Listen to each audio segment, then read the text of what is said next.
এবার মানুষের বানানো রোবট প্রমাণ করলো পবিত্র কোরআন শরীফ আল্লাহ প্রদত্ত একটি আসমানি কিতাব, যা কোনো মানুষের বানানো কোনো বই পুস্তক না।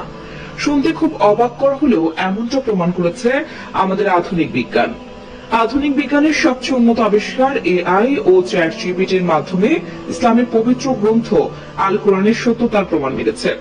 শুধু চ্যাট জিপিটি নয়, বর্তমানে ফেসবুকে যে মেটা এআই রয়েছে সেটিকে প্রথমে প্রশ্ন করা হলো কোরআন ও বিজ্ঞানের মধ্যে সম্পর্ক কেমন।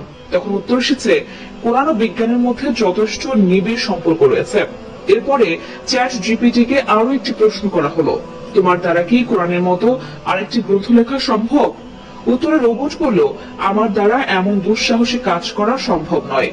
কোরআনের এমন রচনা শৈলী ও ভাষার মাধুর্যতা দিয়ে একটি আয়াত রচনা করা সম্ভব নয়। এরপরে চ্যাট জিপিটি বলল, পৃথিবীর সমগ্র মানব জাতি একসাথে বসে পরস্পর সহযোগিতা করেও কোরআনের মতো একটি গ্রন্থ তো দূরের কথা, একটি আয়াত রচনা করতে পারবে না। আবারও চ্যাট জিপিটিকে প্রশ্ন করা হলো, কোরআন কি মানুষের দ্বারা রচনা করা সম্ভব? সাথে সাথে কৃত্রিম বুদ্ধিমত্তা থেকে উত্তর আসলো, কোরআন কোনো মানুষের দ্বারা রচনা করা সম্ভব নয়। এটা সৃষ্টিকর্তার পক্ষ থেকে নাজিল করা হয়েছে।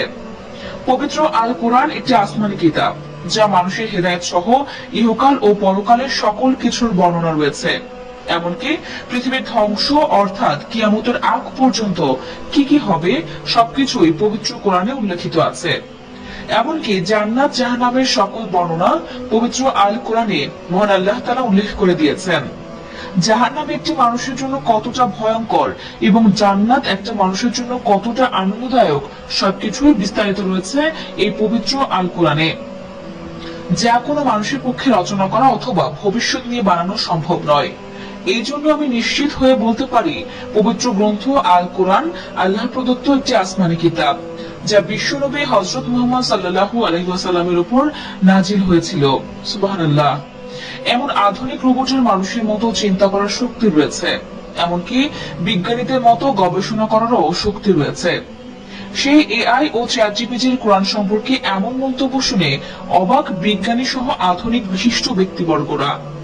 সেই জন্য কোরআনের এমন কঠিন সত্যতার প্রমাণ পেয়ে পশ্চিমা বিশ্বে গবেষক ও চিন্তাশীল ব্যক্তিদের মধ্যে ইসলাম ধর্ম গ্রহণের প্রতিযোগিতা শুরু হয়ে গিয়েছে। বর্তমান বিশ্ব পরিস্থিতি, অর্থনৈতিক মন্দা, দ্রব্যমূল্যের ঊর্ধ্বগতি সব মিলিয়ে আমরা অনেক সময় বিচলিত হয়ে পড়ি ভবিষ্যৎ নিয়ে, এই আশঙ্কা করে যে আর বুঝি খেয়ে পড়ে বেঁচে থাকা সম্ভব হবে না। অথচ এক যুগ আগেও মানুষ এই একই আশঙ্কা করত।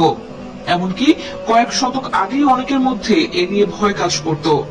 তবে আল্লাহর প্রকৃত বান্দারা কখনো ভবিষ্যৎ নিয়ে দুশ্চিন্তা করেন না, এখনো করেন না, কেননা দয়াবান আল্লাহর রহমতের ছায়ায় আশ্রিত সকল সৃষ্টি।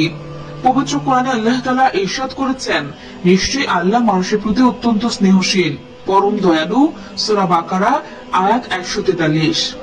তা দর্শক, আধুনিক বিশ্বে এআই ও চ্যাট জিপিটির এমন উত্তরের সাথে আপনি কি একমত? সেটা অবশ্যই কমেন্টে জানাবেন। আজ এই পর্যন্তই, আবারও আসবো নতুন নতুন সব তথ্য নিয়ে। সে পর্যন্ত সবাই ভালো থাকুন, সুস্থ থাকুন। এতক্ষণ 24 ঘন্টা নিউজের সাথে থাকার জন্য আপনাকে ধন্যবাদ।